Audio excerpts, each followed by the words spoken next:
শরীফ উসমান ইবনে হাদি 24-এর বিপ্লবের আরব নায়ক, আধিপত্যবাদের বিরুদ্ধে এক বজ্রকণ্ঠ, কখনো আপুস করে কথা বলে নাই। তাকে সহ্য করতে না পেরে দুনিয়া থেকে তাকে উঠিয়ে দেওয়া হয়েছে, কিন্তু মাথা নত করে নাই। সম্মানিত বন্ধুগণ, যে দেশের মায়েরা আবরার ফাদের মতো সন্তান জন্ম দেয়, আবু সাইদের মতো সন্তানকে জন্ম দেয়, উসমান হাদির মতো সন্তানকে জন্ম দেয়, সেই দেশবাসীকে ভয় দেখাবেন না। কোন কোন জায়গায় দিশেহারা কেউ কেউ জনগণের বুটে প্রত্যাখ্যাত এবং পরাজিত হওয়ার ভয়ে আমাদের 11 দলের পক্ষে যে সমস্ত মা বোনেরা নির্বাচনী ক্যাম্পেইনে যাচ্ছেন, তাদের সাথে অমানবিক আচরণ করছে,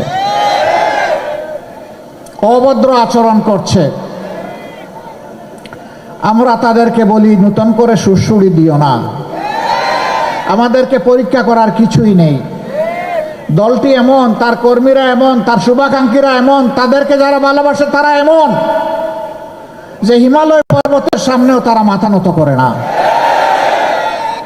তারা শুধু মাথা নত করে আল্লাহ সুবহানাহু ওয়া তাআলার দরবারে। সুতরাং আমাদের ধৈর্যের পরীক্ষা নিও না। মনে রাখবা, আমাদের জীবনের চাইতে আমাদের মা বোনদের ইজ্জতের দাম আমাদের কাছে অনেক বেশি। সুতরাং বেয়াদবি করলে আগুনের ফুল কি দেখতে পাবা। কাউকে আমরা ছেড়ে কথা বলবো না। যুক্তি নিয়ে আসো, কর্মসূচি নিয়ে আসো, ভদ্রভাবে শান্তিপূর্ণভাবে নির্বাচনী মাঠে তোমার মতো করে তুমি খেলো। কিন্তু যদি ফেসিবাদী চেহারা নিয়ে কেউ আমাদের সামনে আসে, 24-এর ফেসিবাদকে এদেশের সম্মিলিত জনগণ, বিশেষ করে যুব সমাজ যেভাবে লাল কার্ড দেখিয়েছে, 12 তারিখ সেই লাল কার্ড দেখিয়ে দেওয়া হবে। আজকের যুব সমাজ আর বস্তা পচা রাজনীতি দেখতে চায় না। 54 বছর যেই রাজনীতি বাংলাদেশকে অন্ধকার গলিতে ঢুকিয়ে দিয়েছে, কোন কোন রাষ্ট্রের তাবেদারে পরিণত করেছে, আমাদের যুব সমাজ চিৎকার দিয়ে বলেছে, আমরা ওই বাংলাদেশ আর দেখতে চাই না। আপনাদের পাশের জেলা কুষ্টিয়া, আবরার ফাহাদ সেই চিৎকার দিয়ে নিজের জীবন দিয়ে চলে গিয়েছে। তার রক্ত এই দেশবাসীর কাছে আমানত, তার লাশ এই দেশবাসীর ঘাড়ে।